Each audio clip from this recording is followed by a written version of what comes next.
Okay, good morning mga pari. Another day, another civic problem na naman tayo. Hindi tayo kay Tata Julie para magpaayos ng tulo.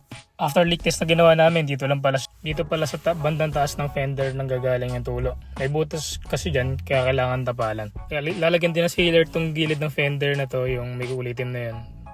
Para sure na walang kang tutulo. Sabi ni Kuya Julie, pa-detail ko na rin daw nilabas. Kasi medyo hilaw daw yung buffing. Kailangan daw pasadahan pa ulit para mas lumabas yung tunay na kulay ng kotse. At para mas makintab, makita rin din mga pearl ng pintura. Tatanggal din siguro yung mga swirl marks tsaka konting gasgas kapag binaf ulit. Yan, ito na yung resulta after buffing yan. Medyo kumintab nga siya. Yan. Sinecheck pa natin yung mga kailangan ipaayos. Yan, ito rin interior. Babaklasin lahat to. Baklas pati carpet. I-detail, lilinisin yung loob. Lahat papakintabin. Lahat ng dumi, tatanggalin. Yan, nilinis na yung mga upuan. Tsaka ngayon, pinapatiyo namin dito sa labas. Mga pangatlong araw na yata to sa pagawaan. Ilang araw na pinapatiyo ito, mga 3 o 4. Yan, okay na interior, na detail na rin. Nakabit na rin ulit yung carpet.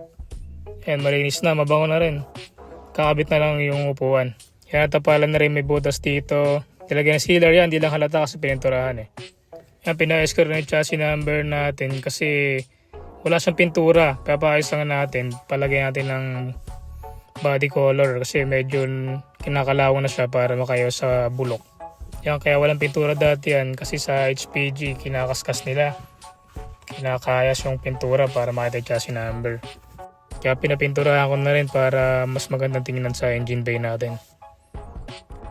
Yan, finally, naiuwi na rin natin tong kotse natin. Yan, makintab naman na siya ulit.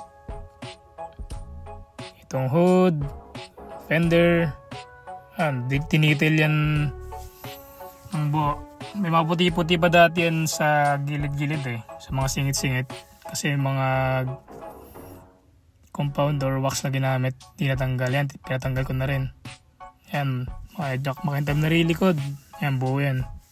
Pinadetail natin, exterior. Itong ilalim ng dashboard na may tumutulo, may sealer din yan, hindi lang halata kasi pininturahan ulit. Para mas maganda siyang tingnan.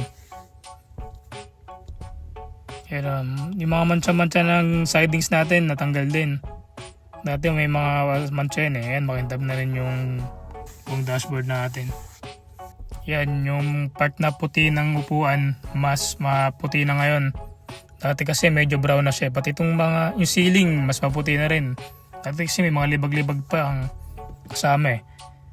Yan, medyo okay na siyang tingnan ngayon. Tulo lang sana papaayos ko kasi napag-ayos na naman tayo. Pero okay lang para mas naging malinis yung kotse natin. Let's go!